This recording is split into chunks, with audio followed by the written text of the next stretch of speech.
By the time I saw the envelope on my desk, I already knew it wasn't from the bank. The handwriting was too deliberate, the ink pressed harder than necessary, as if the writer wanted to carve the words into the paper itself. It carried my name, Sidney Brown, in a style that felt both formal and hostile. The winter fog had rolled in early that morning, clinging to the streets of San Francisco in heavy swaths. I had been sitting in the back room of the old mansion, the same one my father bought in 1948 when the knock came. It was polite, 2 raps, and gone before I could answer. That alone told me something was wrong. No one in this neighborhood leaves an envelope without waiting for a face. I slid it open with the silver letter opener my late wife once insisted on keeping polished. Inside was a single sheet folded twice. The words were brief and unfeeling. A notice of sale naming my nephew, Robert, as the acting party. It stated that the property known as Brown House would be sold within 30 days, pending transfer of deed.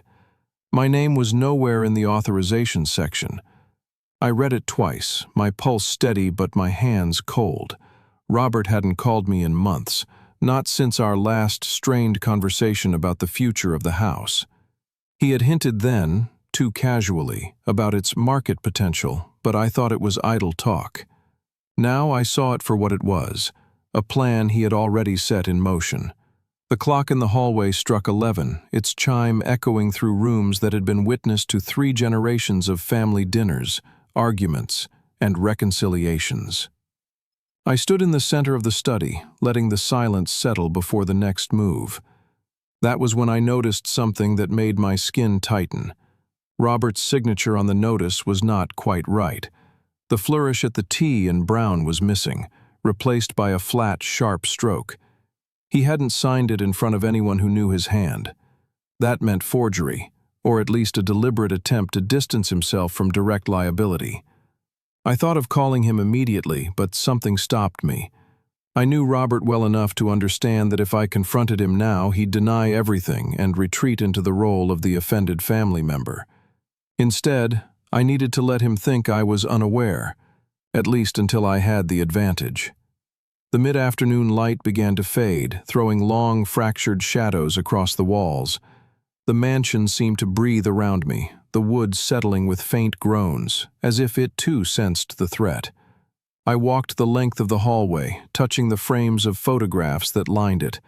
My parents on the front steps, my sister's wedding, Robert as a boy holding a model ship I had given him one Christmas. Every image was a fragment of the foundation he was now willing to dismantle for cash. I sat down in the kitchen, pouring myself a glass of water from the old porcelain pitcher. The water tasted faintly of metal, a reminder of the pipes my father had refused to replace, calling them stubborn survivors. I thought about survival then, about how the mansion had stood through storms, market crashes, and even the slow decay of our family ties. It was still here, and I intended to keep it here. But what struck me most was the sudden, sharp understanding that Robert hadn't simply acted out of greed. There was something else, a deeper motive I hadn't yet seen, but could feel moving just beneath the surface. And that was the moment I realized this was not just about property, it was about erasing me entirely. The thought repeated itself as I stood by the kitchen window, staring at the wet, glistening branches of the camellia tree my mother planted half a century ago. The rain had started without warning, fine and cold, turning the street into a muted blur of gray and silver. The house seemed even more isolated in weather like this, its thick walls holding in a quiet that was not peace but anticipation. I kept seeing Robert's name on that paper, each loop of the letters etched deeper into my mind. The notice wasn't just a transaction. It was an uninvited rewriting of our history, and if I didn't act quickly, the story would be written without me in it. I moved into the front parlor, where the scent of old varnish and dust clung to the heavy curtains. The space had once been used for Sunday visits, my parents hosting neighbors over tea and pastries. Now, it was little more than a room for furniture to wait in. I sank into the armchair by the fire, not lighting it, just sitting in the dim light that filtered through the rain-soaked window. That was when I remembered something peculiar from the last time Robert was here. He had lingered by the fireplace mantel, fingers brushing over the framed deeds that had hung there for years. He'd asked in an offhand tone if those papers were still valid after so many decades. I'd brushed it off then, thinking it was idle curiosity. Now it seemed like the first crack in a door he had been planning to push wide open. The mantel clock ticked on, the only sharp sound in the room.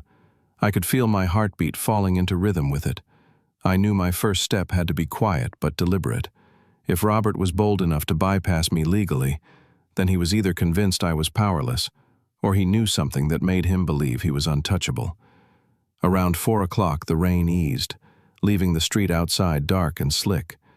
I decided to walk to the corner shop, not because I needed anything, but because I needed to think in motion. The air smelled of wet concrete and eucalyptus from the trees lining the block. Passing the neighbors' houses, I noticed lights coming on in kitchens, silhouettes moving behind curtains, the simple rhythm of ordinary evenings.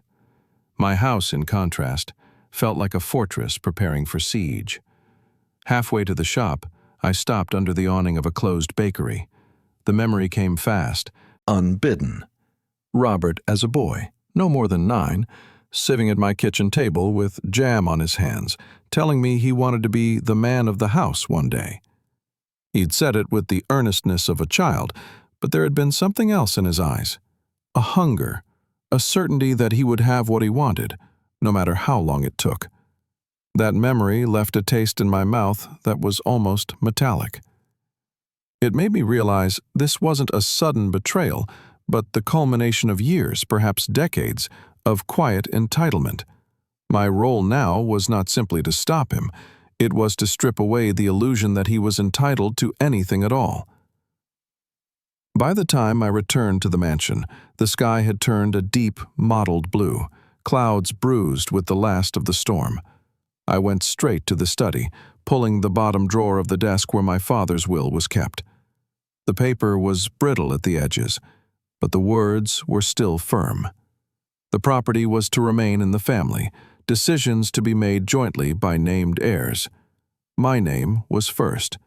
Robert's was absent. And in that moment, I understood. I didn't just have leverage. I had the weapon he didn't expect me to use. The thought settled in my chest like a slow burning coal, giving off both heat and warning. I closed the drawer with a deliberate push, the old brass handle clicking into place with a sound I hadn't heard in years. The will was more than a piece of paper. It was my shield, and if necessary, my sword. The house seemed to know I had made a decision. The creaks in the hallway quieted. The air grew still. I walked through the rooms slowly, almost ceremonially, as though taking inventory before battle. In the dining room, the heavy oak table stood under its faded lace cloth, untouched since the last family gathering 5 years ago. I could still see Robert at the far end that night, his glass raised, his eyes scanning the room as if already measuring what it might fetch on the open market. The mid-afternoon light was thinning into the kind of dusk that carries its own peculiar tension. I poured a cup of black tea and sat at the kitchen counter, letting the steam rise into my face. It was here, in this same spot, that my father had once explained the meaning of ownership to me, not as a matter of possession, but of stewardship. "You don't own a house like this, Sydney," he'd said. "You're responsible for it. You hold it for those who come after." The memory brought with it a clarity I hadn't expected. This wasn't about defending my rights against Robert's greed. It was about defending the house from him entirely. And to do that, I would need to act in a way he wouldn't see coming. That was when I heard the sound. Faint, deliberate footsteps outside on the wet gravel. I froze, holding my breath, listening as they moved from the front steps toward the scene. In the dimming light, I caught the outline of a man standing near the garden gate. He wasn't moving, just standing there, his head tilted toward the house.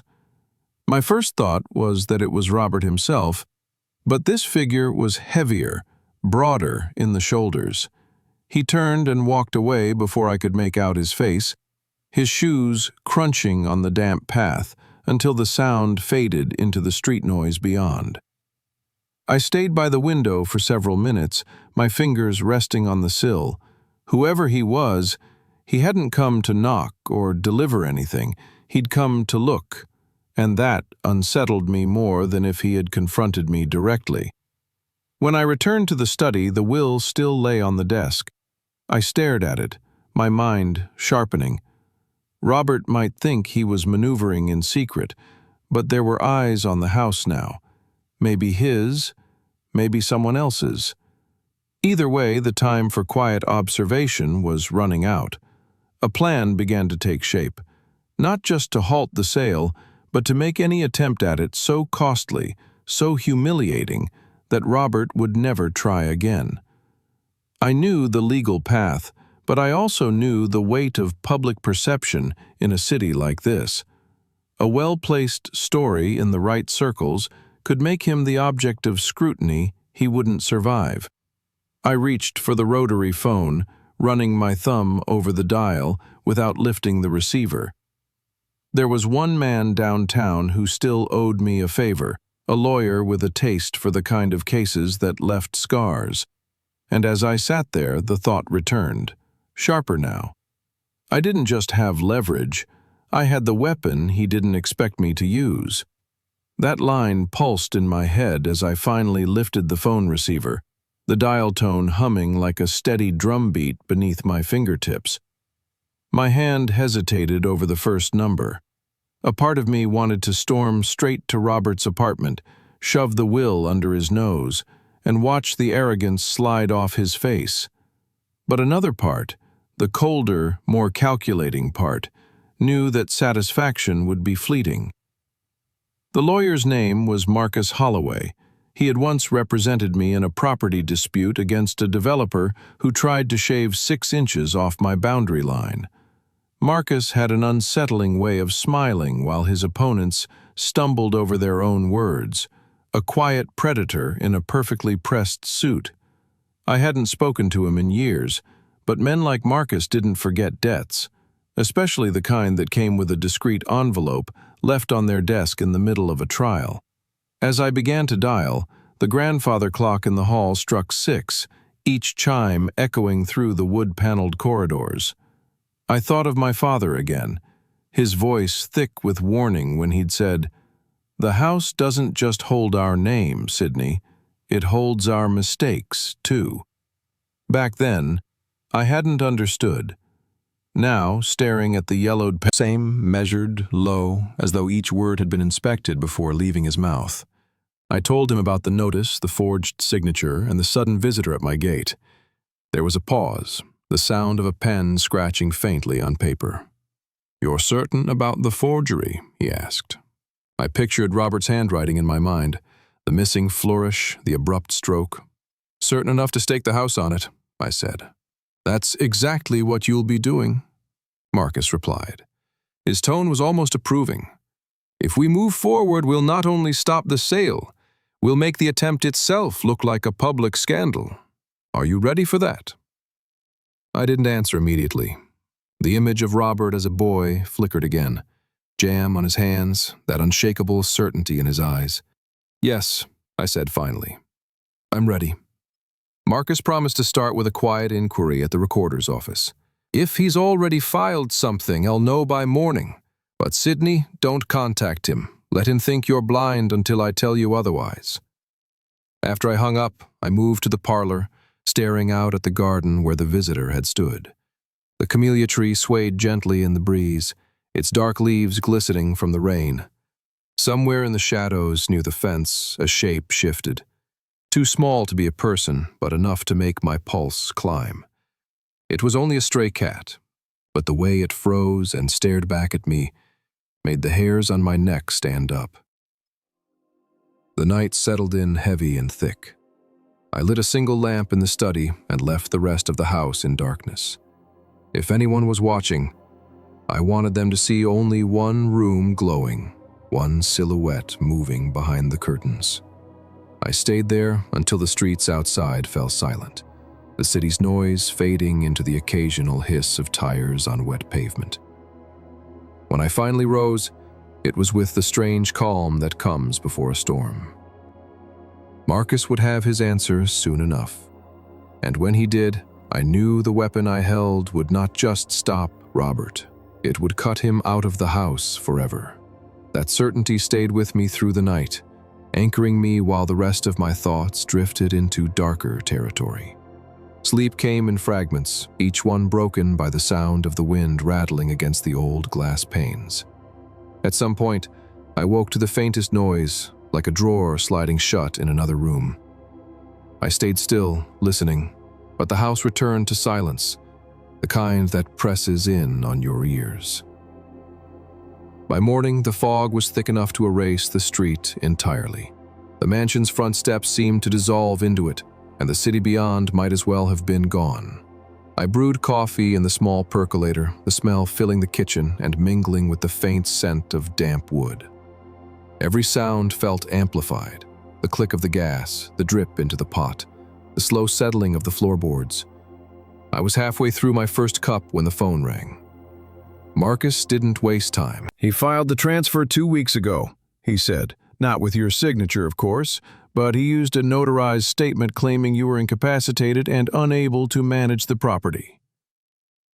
The words hit like a blow to the chest. Incapacitated. That was more than forgery. It was character assassination. "What kind of statement?"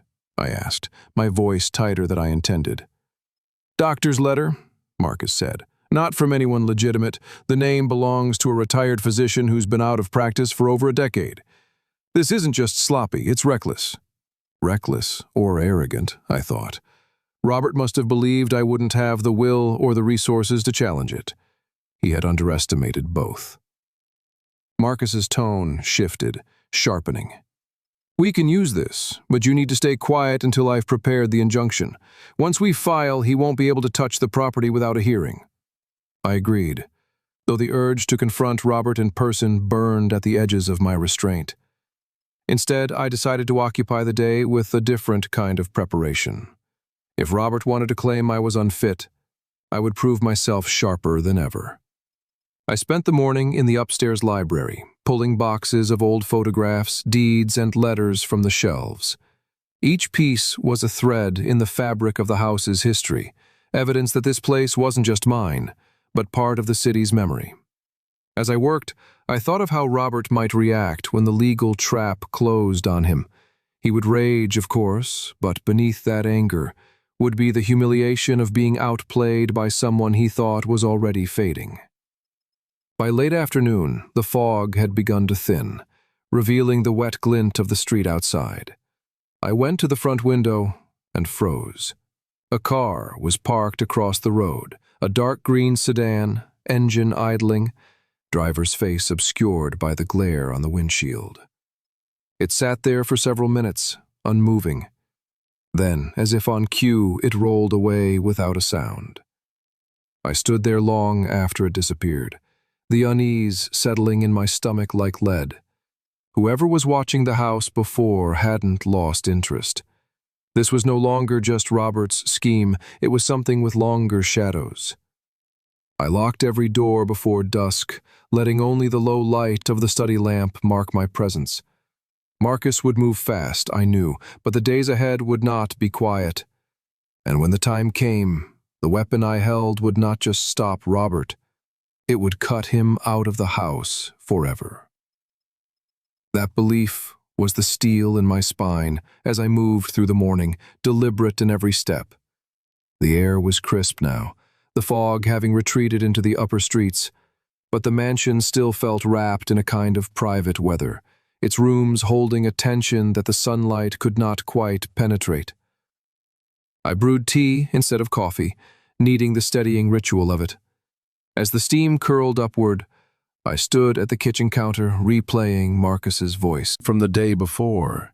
His certainty was a comfort, but it also sharpened my awareness.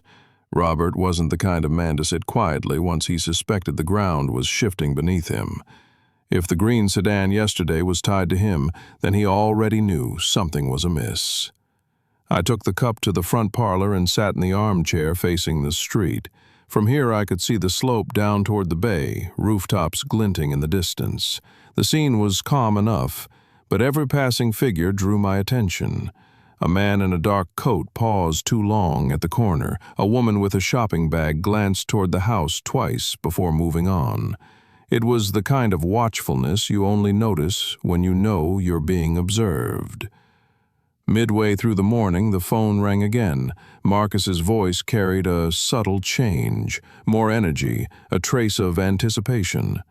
"I have the injunction ready. I'll file it today. Once it's in place, Robert won't be able to proceed without facing a judge." I asked how long before it was official. "By tomorrow," he said. "But be prepared. The moment he learns about it, you'll see his real face." That phrase stayed with me long after I hung up. Robert's real face. I wondered if I'd already seen it once or twice over the years, hidden beneath polite smiles at family dinners. I remembered the time he had argued with my sister, his mother, about money, how quickly his voice had turned from charm to a sharp edge. It was a face that didn't forget slights, imagined or real. Around noon, I decided to walk the perimeter of the property. The camellia tree by the garden gate was shedding a few late blossoms, their petals soft and bruised where they touched the damp earth. As I passed the far corner of the yard, I saw fresh footprints in the soil near the fence. They weren't mine. The size and depth told me they belonged to a man, and the fact that they led directly to a point where the boards were slightly pried apart made my pulse quicken. Someone had been close enough to see into the back of the house. I returned inside, locking the door behind me. The study felt smaller now, the desk more of a command post than a place to sit.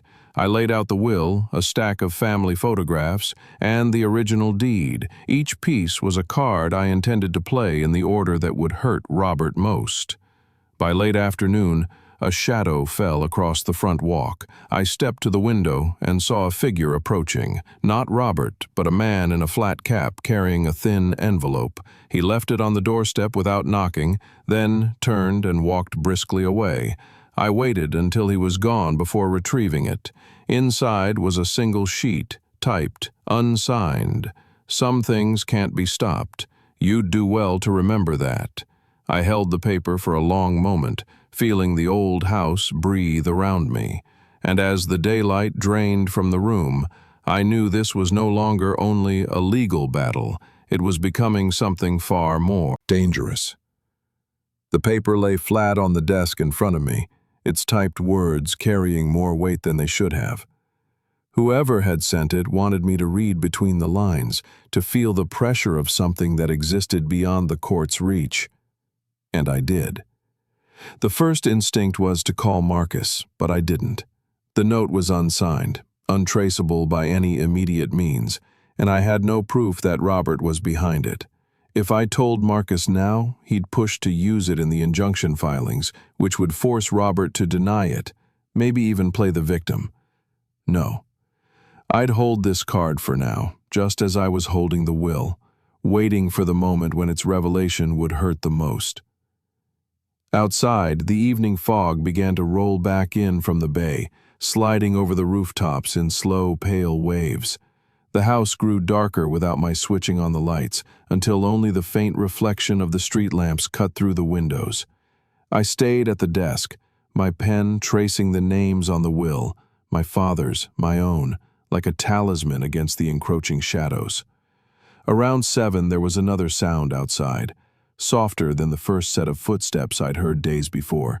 This time it was more of a shuffle, the faint crunch of shoes on gravel, then the metallic click of the garden gate. I rose without haste, moving to the hallway where the view of the front path was half obscured by the lace curtain. A silhouette stood near the base of the steps. Tall, narrow, posture still. Whoever it was didn't move toward the door or away from it. They simply looked up at the house. After a few seconds, they turned sharply and vanished into the fog. The air inside seemed heavier afterward, the way a room feels after a heated argument, even when no words have been spoken. I poured myself a measure of bourbon, the amber liquid catching what little light remained, and drank it in one slow swallow.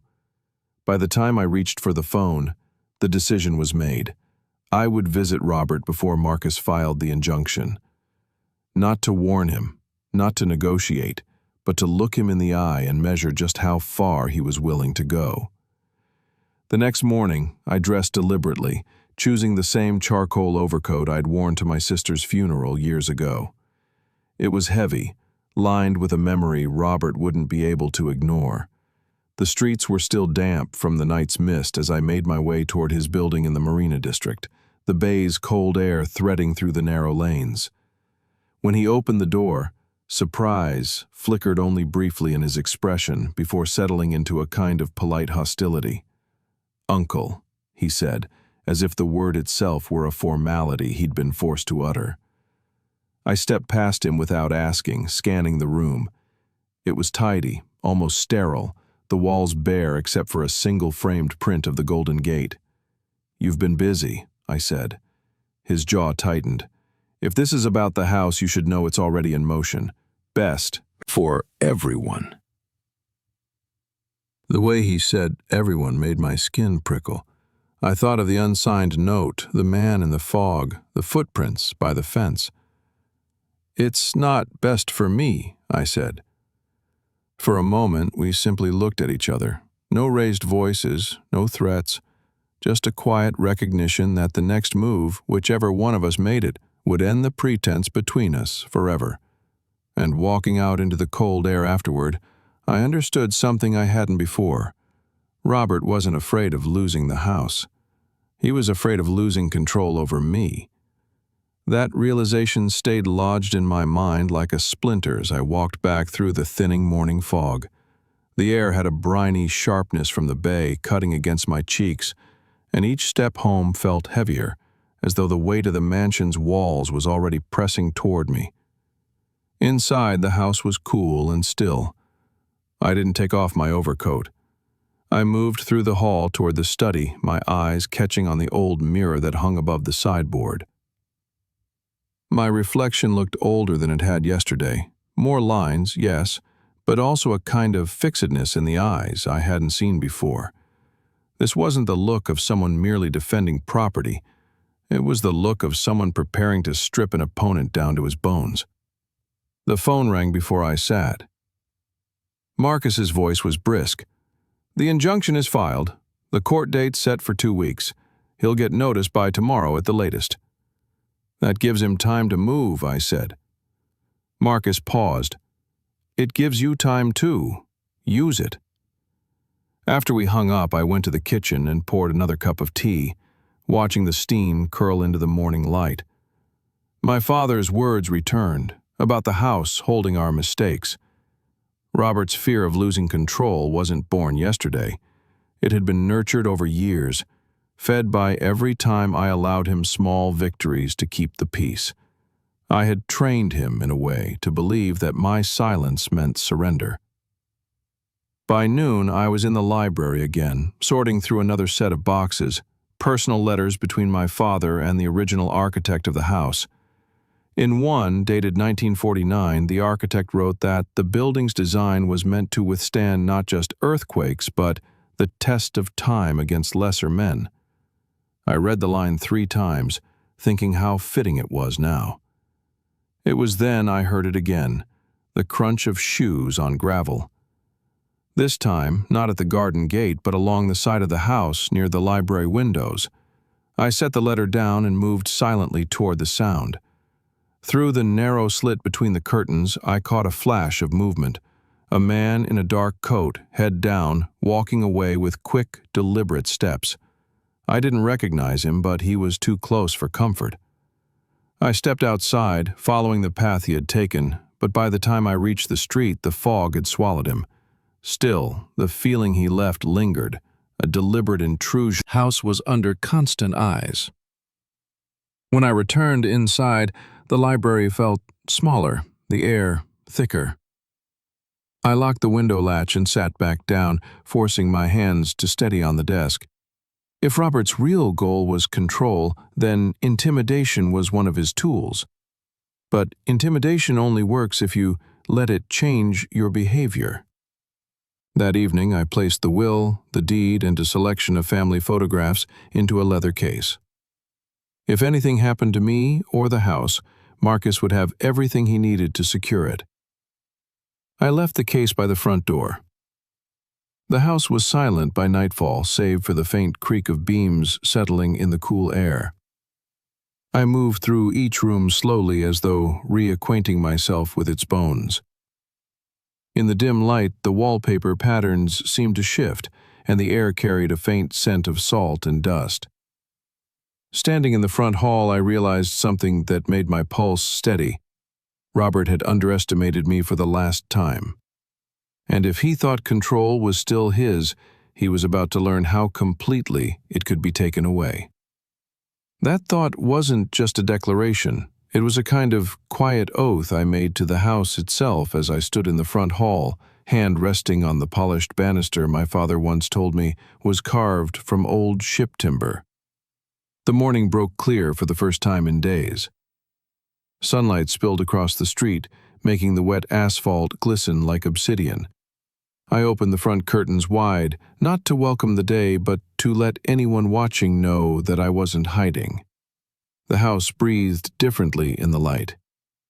Its corners sharp, its wood gleaming as though it too had woken with intent. I decided to walk to the courthouse that morning, a deliberate move to be seen in the open. Marcus had already filed the injunction, but I wanted to review the documents myself, to see the ink and paper that would tighten the noose around Robert's plans. On the way, I passed the bakery, the smell of fresh bread seeping into the air. It reminded me of simpler days, before greed began to stain every family conversation. Inside the courthouse, the clerk slid the file across the counter without much ceremony. The documents were precise, each line a step in a staircase Robert would find impossible to climb. But one thing caught my eye: an appendix, listing recent activity tied to the property. There, in bold type, was an entry I hadn't expected. A private appraisal commissioned 3 months ago, not by Robert, but by a corporation whose name meant nothing to me. I asked the clerk for the file. She hesitated, then shook her head. "Confidential until hearing," she said, her voice low. That was all she would give me. On the walk home, the puzzle began to assemble itself in my mind. If Robert had brought in an outside party months before trying to push the sale through, then he'd been weaving this sedan, the men in the fog. They might not be his doing alone. The afternoon passed in careful, deliberate movements. I cleaned the study desk, stacked the will and the photographs in exact order, and placed Marcus's number on a slip of paper under the telephone. The smallest preparations often give the greatest sense of control. Near dusk, the sound returned, footsteps on the gravel, slow and deliberate. I moved to the parlor window, this time not bothering to hide. A man stood by the garden gate, face shadowed by the brim of his hat. He held something in his left hand, a folded sheet of paper. Without looking toward the window, he slipped it through the gap in the gate and walked away. I waited until his shape dissolved into the twilight before stepping outside. The paper was damp from the evening air. Inside was a single sentence, typed in the same style as the last note. "This is bigger than your nephew." Back in the study, I read the words again and again. My mind kept circling the name of that corporation on the courthouse file. I didn't know them, but they knew my house. They knew me. And now the game had shifted. Robert was no longer the only adversary. As the last of the light drained from the sky, I understood something else, colder still. This battle wasn't just about keeping the house. It was about surviving the forces that wanted it enough to erase anyone in their way. The sentence lingered in my mind like the aftertaste of something bitter, a reminder that this had moved far beyond a quarrel between blood relatives. Now there were players whose names I didn't know, whose faces I hadn't seen, but whose reach was long enough to touch my doorstep. The house felt different that morning. The usual creaks in the floorboards seemed sharper, the draft under the back door colder. I moved through the rooms without turning on the lights, listening to the space as though it might whisper what it knew. Every shadow looked deliberate. I called Marcus, telling him about the latest note. There was a pause on the line before he spoke. "Sydney, you need to consider that this isn't just a property dispute anymore. Whoever is behind that corporation may have a vested interest that doesn't end at the deed. This could get ugly." "It's already ugly," I said, "but I'm not leaving." Marcus exhaled slowly. "Then I'll find out who they are, quietly. Don't mention this to Robert yet. Let him think you still believe he's the sole instigator." I agreed, though the idea of pretending ignorance with Robert was becoming more difficult by the day. His arrogance had a smell to it now, sharp, metallic, something I could sense even from a distance. By mid-afternoon, the weather turned. Dark clouds rolled in from the west street. This time the driver's door was open, and a man stood beside it, smoking. His gaze never left the house. I stepped back from the window, not out of fear, but because I didn't want to give him the satisfaction of meeting his stare. Instead, I went to the library and pulled out the thick folder of correspondence between my father and his business associates from the 1950s.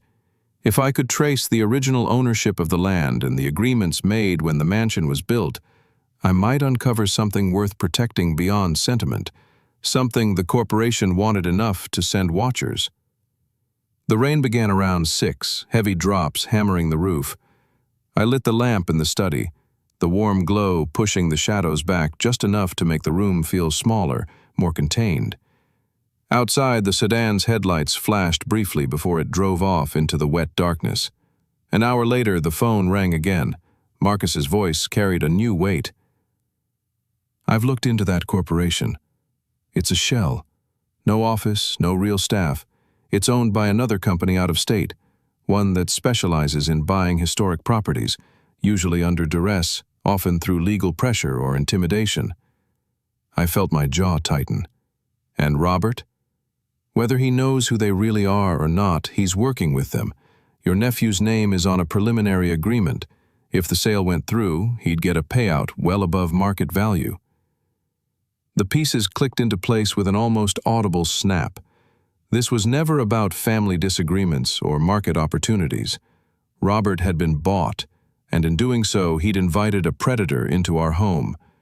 I thanked Marcus, hung up, and sat in the dim light, the rain still battering the windows.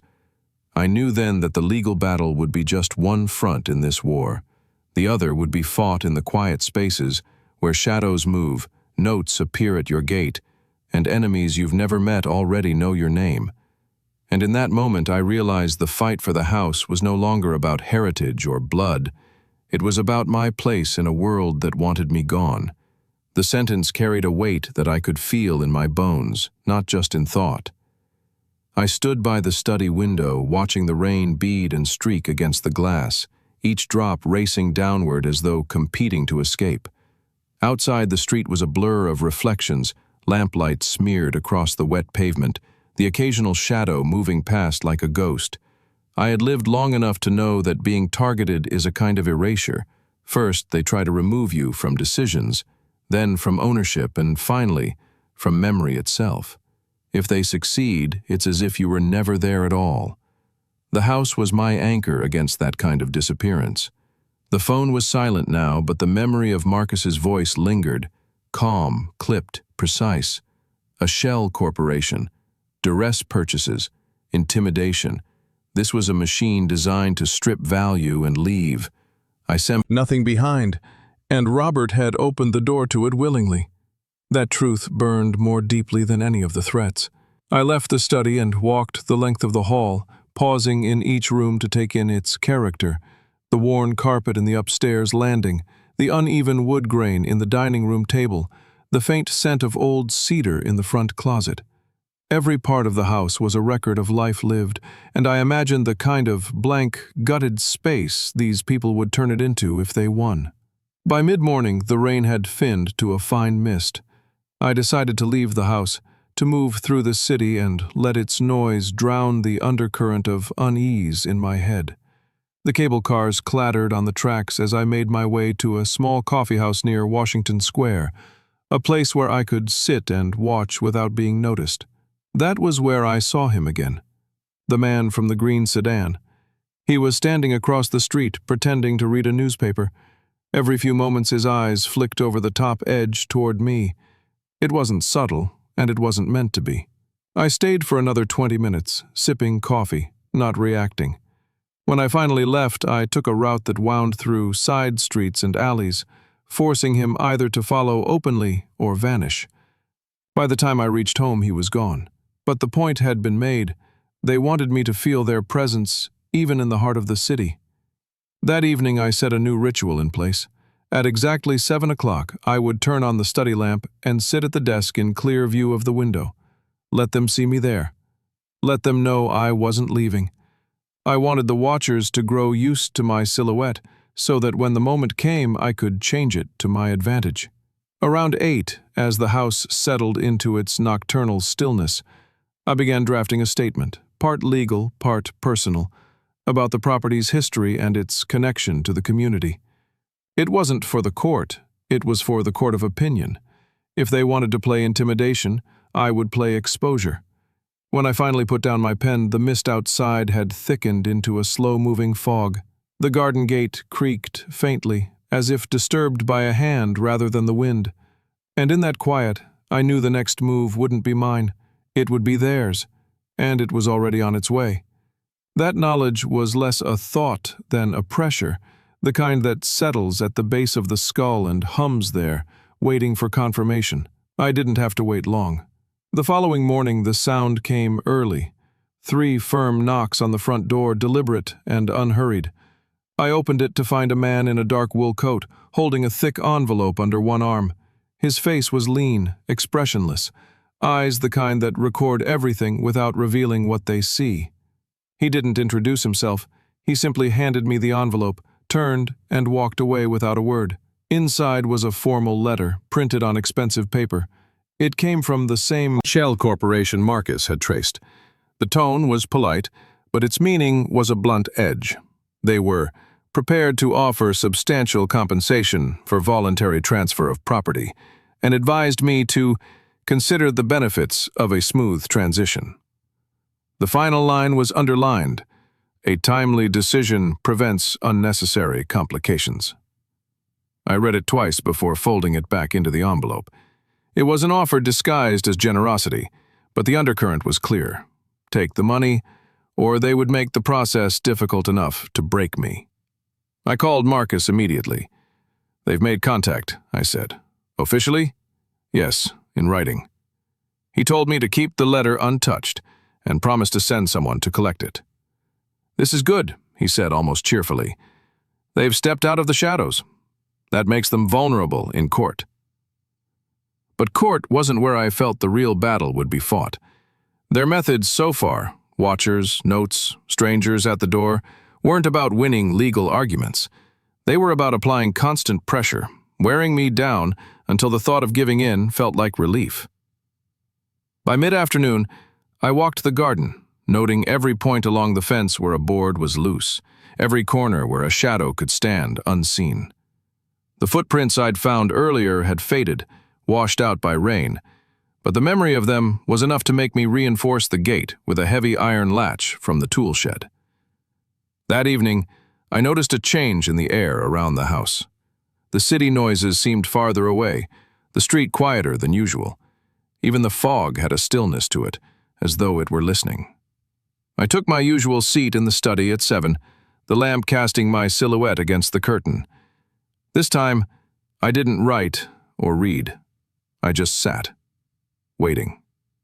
It was close to 9 when I saw movement at the far edge of the yard, a flicker of shadow between the camellia tree and the fence. Whoever it was didn't approach. They stood there, barely visible, until a car door slammed somewhere down the street and the moment broke. I stayed up late after that, walking the house, touching its walls, feeling its solid weight under my hands. Every creak of the floorboards was familiar, every draft through the old windows expected. It was the strangers outside who didn't belong, and I intended to make sure they never crossed the threshold. Just before midnight, I returned to the study, the lamp still burning. The envelope from the corporation lay on the desk, its weight oddly heavy for what it contained. And as I looked at it, I knew that whatever their next move was, it would come soon, and it would be meant to push me past the point of patience. That knowledge kept me at the desk long after midnight, the lamp casting an amber circle on the polished wood, while the rest of the house remained in shadow. I didn't bother trying to sleep. Instead, I listened. To the groan of the old beams, to the faint hum of the street lamps outside, to the occasional whisper of wind against the glass. By dawn, I had made a decision. If they wanted to pressure me, I would force them into the open. The battle would not be on their terms. I brewed strong coffee, dressed in my best gray suit, and retrieved the leather case containing the will, the deed, and the photographs. This morning I wasn't going to Marcus's office, I was going to the offices of the local paper. The editor was a man I'd known decades ago when the mansion had been part of a neighborhood preservation campaign. His hair was thinner, but his handshake still had the same deliberate firmness. I told him everything. The forged documents, the shell corporation, the intimidation. I didn't give him Robert's name, not yet, but I gave him enough to understand that this was more than a property dispute. He listened without interruption, tapping his pen lightly against the desk. "If I run this," he said finally, "you understand it'll bring light you can't turn off. These people," he nodded toward the file I'd brought, "don't like light." "That's the point," I said. We agreed on a cautious approach, no names until the injunction was settled, but enough detail to make the public aware. It was a risk, but I knew these forces preferred shadows. Pulling them into daylight would disrupt their rhythm. When I returned home that afternoon, I noticed the green sedan again, this time parked 2 houses down. The driver didn't look away when I passed, he simply followed me with his eyes until I closed the front door. The house felt charged that evening, as though it knew something was about to shift. At exactly 7, I took my seat in the study, the lamp glowing against the curtain. Outside, the fog had returned, thick and low. It was a little after 8 when the sound came, a sharp metallic snap from the garden gate, followed by footsteps on the gravel. I didn't move at first, waiting to see if they would approach the door. Instead, the footsteps circled along the side of the house, slow and deliberate, pausing now and then as if the intruder were testing each window. I rose quietly, taking the heavy brass candlestick from the mantel. In the kitchen, I could see a faint outline at the back door, a broad-shouldered figure, hands resting on the frame. He didn't knock. He didn't try the handle. He just stood there as though listening for movement inside. Then, without a sound, he turned and walked away. I didn't follow. Not yet. I returned to the study, the candlestick still in my hand, and looked once more at the envelope from the corporation. This wasn't intimidation anymore. It was reconnaissance. They were mapping the house, testing its boundaries, learning its rhythms. And I understood with sudden clarity that the next time they came, it wouldn't be to leave notes or offers. It would be to step inside. That realization tightened the air. In the study, made it feel less like a sanctuary and more like the command post of a fortress under siege. I closed the curtains completely, not because I wanted to hide, but because I didn't want them to see how I was preparing. The first thing I did was check every lock in the house, the front, the back, the side door that led to the old carriage lane. I tested the window latches, securing the ones that had loosened over the years. In the basement, I found the heavy iron bar my father had once used to brace the doors during storms. I brought it upstairs and set it against the back door, listening to the hollow thud as it settled into place. Then I made my rounds through the rooms, not just inspecting, but taking inventory. Anything of historical value, the frame blueprints of the house, the carved mantel clock, my mother's silver tea set, I placed together in the library, locking the door behind me. If they got in, they wouldn't take these without making noise. By mid-afternoon, the sky had turned the color of slate, and the fog moved in thick enough to swallow the street beyond the front steps. I lit only the study lamp and one small bulb in the upstairs hall. The rest of the house I kept in shadow. Marcus called then, his voice clipped.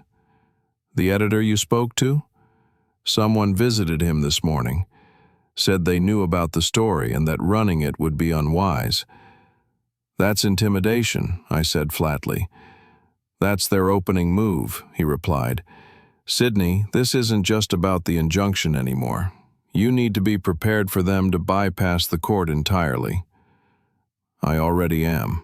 We hung up without ceremony. At 6, I heard the first sound, distant but deliberate. A car door closing somewhere down the block, then footsteps on the sidewalk. Not hurried, not hesitant, measured. They stopped directly outside the gate. I didn't move from the study, just sat with my hands resting on the arms of the chair, listening. The gate creaked open.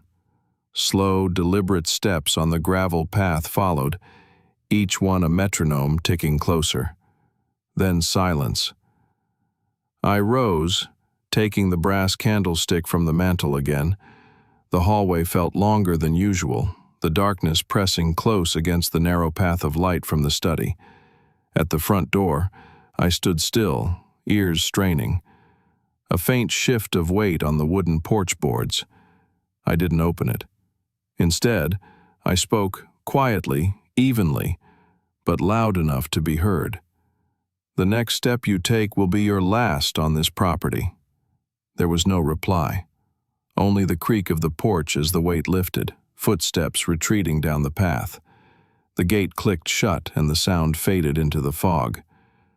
I stayed by the door for a long time afterward, not because I was afraid, but because I wanted them to know I was still there, still standing. Desk, its presence a silent dare. And I knew that the night ahead would not pass without testing the line I had just drawn. That thought was a steady pulse beneath everything I did as the clock edged toward midnight. The house was dark, except for the study lamp, its circle of light my signal to them, my declaration that I was here, awake and waiting.